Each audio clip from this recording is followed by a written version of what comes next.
Let's knit this candy corn hat together. You do not have to scribble wildly while I talk, just watch, because the free pattern is there in its entirety on the Great Knitted Gifts page on my website. I'm knitting the baby size, the smallest one, in worsted weight yarn on the bulky, but 3 gauges and 5 sizes are given. I've already started in waste yarn, so I can make this quick and straightforward. I'm casting on 31 stitches. I'm making the smallest size of the pattern, and the pattern on my website tells you cast on 30 or in any of the sizes plus 1 if you want both of your end stitches to be knit stitches. I decided that I did for this sample, so I'm using 31. The difference is so slight it will make no difference. Now we're at a small stitch size on each bed. I'm choosing 2-2 in this yarn, and both beds are set to knit normally. Of course, if you don't have a ribber, that's no problem.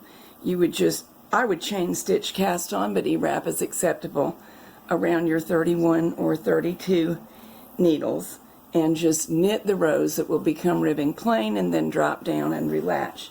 But since we have a ribber, knit the zigzag row.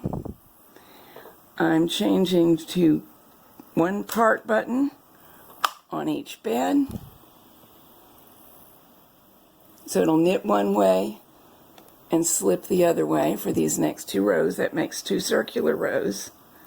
I'm also turning up the stitch size a little bit for these because it works better in this yarn on this machine. Knit, knit. Now adjusting so that both part buttons are canceled. The machine will knit on both beds and knit 1 more row to finish the cast on. That was the tubular cast on. If you have another one that you'd prefer to use, feel free. It's not a finicky pattern. And I am turning up to the stitch size I want to use for the ribbing. Let me zero the row counter so I can talk and don't have to count. And if you were using a single bed machine, you would now be set up in the same way, except everything will be on 1 bed. Probably you want to reduce your stitch size 2 whole numbers below what you would use for stockinette, just as we did here. And we're all going to knit 12 rows. By the way, of course I am using ribber weights in generous quantity. I had already hung those when I began the video.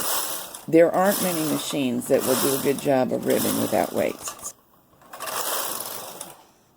12 rows is for this size of hat.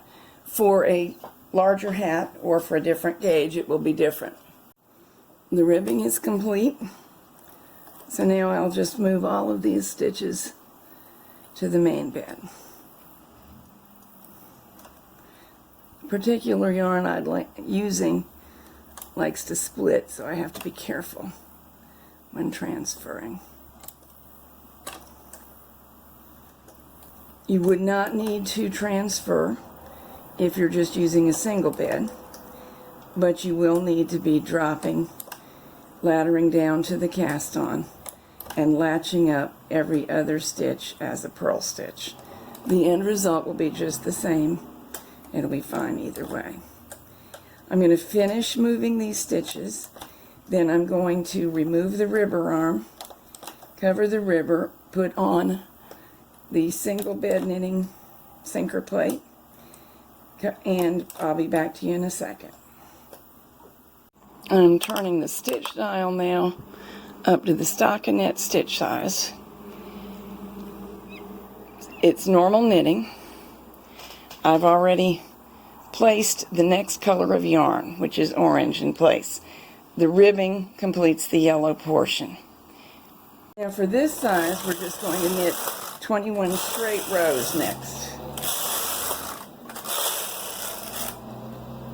All sizes will have quite a few straight rows in orange, but in some sizes the decreases begin before you are finished knitting the orange, and that's noted in the pattern.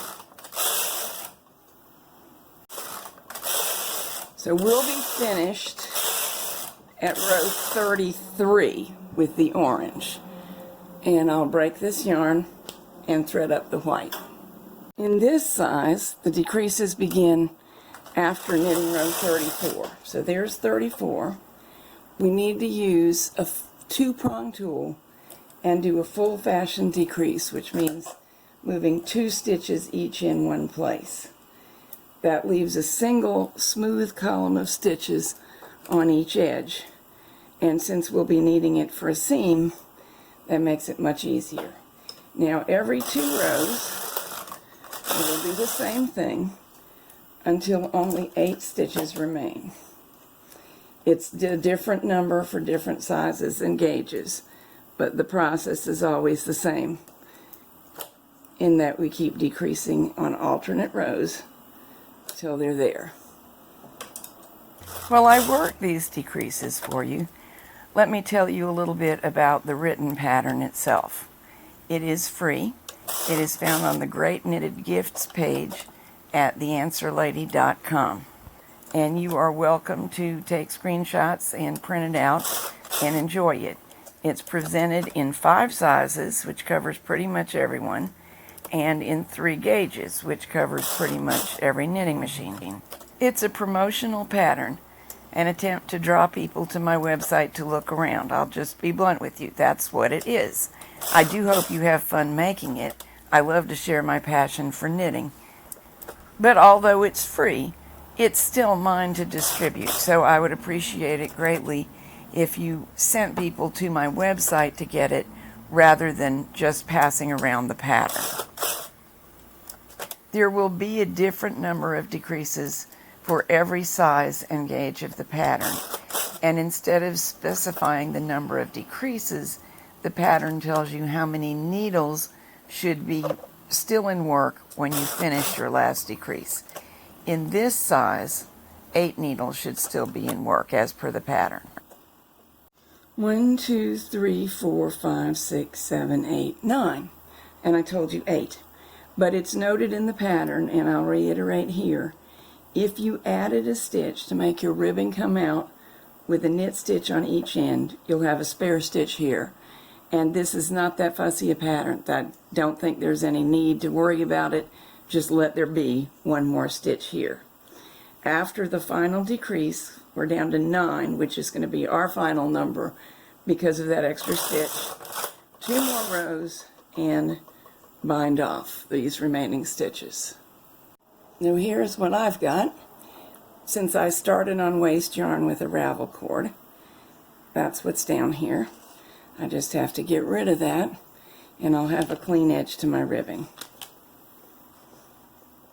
If you started on a single bed with a normal cast on, you don't have to remove anything, of course. Whatever you use to make your ribbing, it's a good idea to give it a lengthwise tug, as I'm doing. You can see it setting the stitches. Now, we're half done. I need to make one more like this, exactly like it. Now that we have 2 pieces just alike, we'll orient them like this. Hems together, right sides together, and seam them all the way up to the top, across, and back down. You can use the existing yarn tails to do this if you want. If you need to make a lot of them, you might want to consider doing it on the sewing machine. If that's not heresy to you, it can be quite effective. However you choose to seam, let me get this where you can see it. This is the area to use, right next to that one single straight outer column of stitches created with the full fashion decreases. In the first 3 pictures, the baby is wearing the hat normally. Of course, adult sizes will stick up farther and have a greater tendency to flop over. In the next pictures, I loosely stuffed fiber fill in the top of the hat to get it to stand up in this cone head style, which, now that's an interesting thought, perhaps a flesh-colored cone head hat. If you actually want the hat to stand up like this and want to use fiber fill, enclose it in a pair of pantyhose to make it not fall all over the place.